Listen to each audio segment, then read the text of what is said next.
And another thing, Cindy. I told you that this week we were going to run a tight ship. I had my calendar set. Yes, sir, but people keep coming by, and they all insist on seeing you, and everybody wants something different, and they all say it's urgent. I don't want any excuses. This week we were going to keep everything organized. Yes, sir, I'm sorry I had to adjust your schedule, Mr. Steckler. I didn't mean to upset you. Please don't. I am not upset, but I want you to be firm about scheduling things on this calendar. It's getting messier and more jammed by the hour, and I just can't take it. Sorry, Mr. Steckler. And Cindy, I looked at your retyping of that materials list, and I am terribly disappointed. I'm really sorry, Mr. Steckler, and I'll type them over. It's just that, well, it's been a really bad day for me, and well, you never make any mistakes. Oh, it's not worth tears. Actually, there weren't that many errors, and we'll make the corrections, but we'll do them in ink, all right? Thanks a lot, Mr. Steckler. Oh, that's a good girl. Oh, I almost forgot. Mark's waiting to see you. Do you want me to send him in? Oh, is he here again? Some assistant. It takes more work thinking up things for him to do than to do the work myself. He's been waiting quite a while. Oh, well, send him in. I'll think of something for him to do.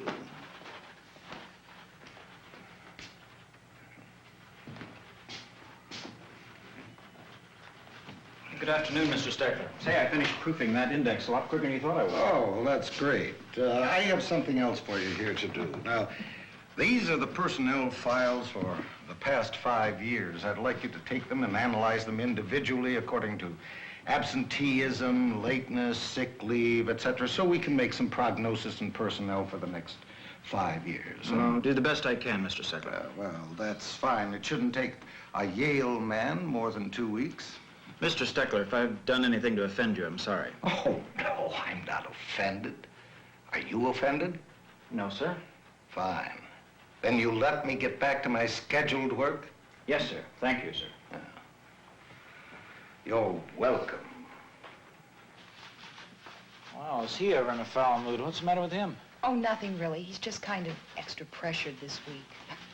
Every week. Well, he's sure giving me the business. I don't think he likes me much, to say the least. Oh, sure he does. He's just getting a little tired lately.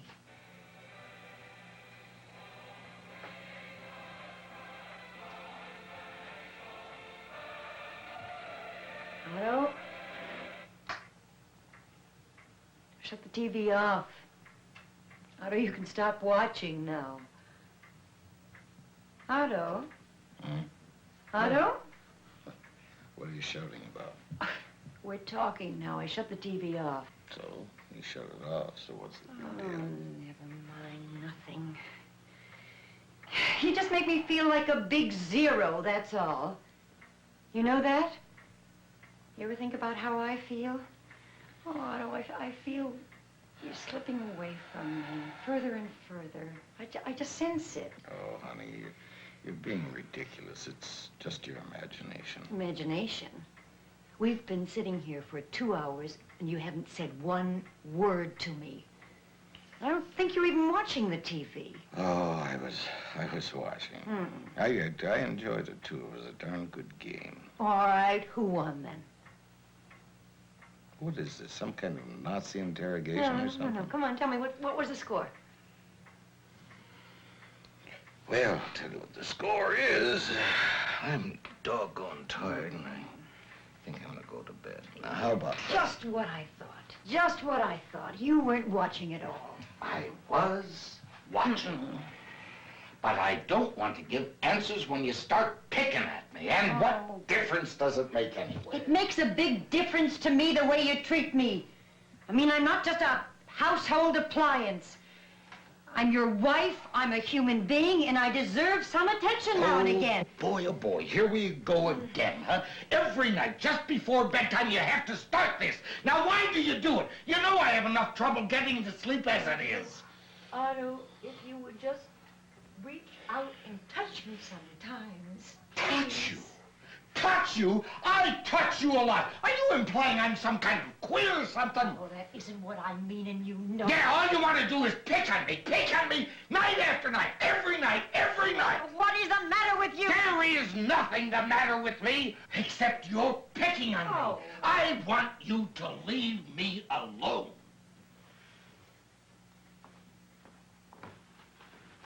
What are you doing here? Nothing, Mr. Steckler. I was just putting down an appointment. How so many that- times have I told you not to touch my calendar when I am not here? But I thought you said it was all right if I... It is a mess. It's no wonder I'm confused half of the time. And what are you doing sneaking in here when I'm out? Mr. Steckler, I have not changed You your have calendar. not only messed up the calendar, you've ruined my whole day. Cindy, what is the matter with you? Nothing's the matter with me, Mr. Steckler. Hi, Cindy. Good morning, Mr. Steckler. Has he been in here too? Sir? Oh, no, sir. This Well, is the first somebody time. has messed up my calendar, and I want to tell them that they had better watch out. They had better watch out. Oh, I get the picture. You'd like to see me mess up, wouldn't you? You would like my job, wouldn't you? Well, I am going to get this thing straightened out. Is that clear? Now, what are the two of you staring at? Get back to work. What do you think my office is, a zoo? Now, I want that revised personnel file by tomorrow morning. Sir, that isn't time enough to do a thorough job. You do your best, boy. Yes, sir. And as for you, young lady, I didn't mean to upset you. Honest, Mr. Steckler. You didn't upset me. You're the best secretary I ever had, and I like you very much. Thanks. Thanks a lot. Then you're not mad at me? Oh, no, I'm not mad at you. Now, you run back to your desk, and I'll get back to my calendar. Okay. Just call me if you want me again. Right, I sure will.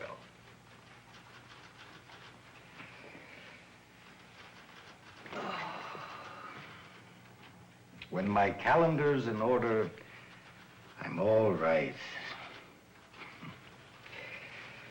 Nobody can touch me then. What's the matter, Otto? You've been in bed 2 hours and you haven't even closed your eyes. What's the matter? Nothing, honey. I just can't seem to get to sleep. You want me to get you some aspirin? Oh, no. Thanks. It wouldn't help. You go back to sleep, sweetheart. Oh, how can I sleep when you're staring out in the darkness? It's weird. No, there's nothing weird about it, honey. A lot of people have insomnia. Otto, I think it's more than insomnia. You just haven't been acting yourself lately. Will you promise me something, Otto? Sure, honey, what? Will you promise to see a doctor tomorrow? What kind of doctor? Just a regular doctor, Dr. Farron. Otto, you just haven't been yourself lately. You've been able to see this, and maybe Dr. Farron can give you something to relax you. All right. We'll talk about it in the morning, all right? No, now listen, I want you to promise now. All right, I promise tomorrow, right? All right, promise? All right. All right.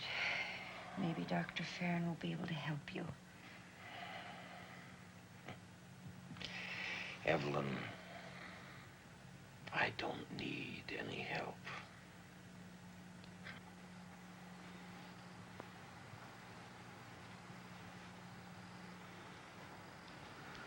Otto?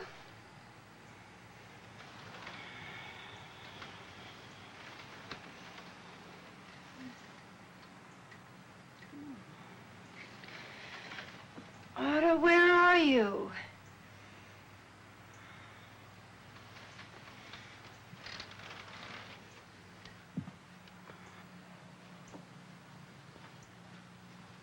Otto?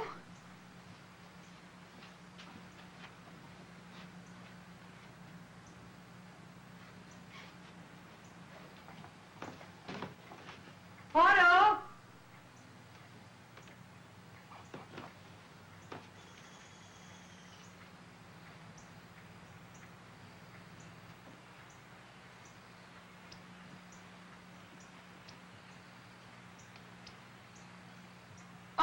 you're in the house, will you answer me, please?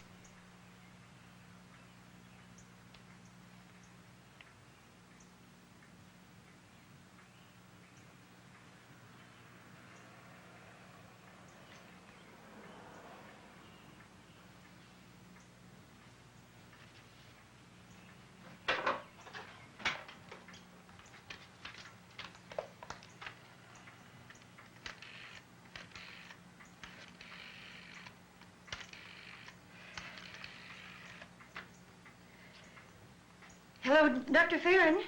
I'm sorry to call you so early in the morning. Yes, this is Mrs. Evelyn Steckler. It's Otto I'm calling about. I'm terribly worried about him. Yes, I called you last week when he was acting very strangely. Yes, well, he's gone now. I mean, it's 5 in the morning, and I don't know where he is. No, I haven't called them. You think that's what I ought to do? Yes. Yes, I will.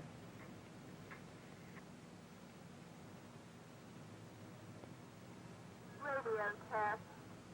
1050 TV at 4th and Walnut. End of radio test. KAD 474.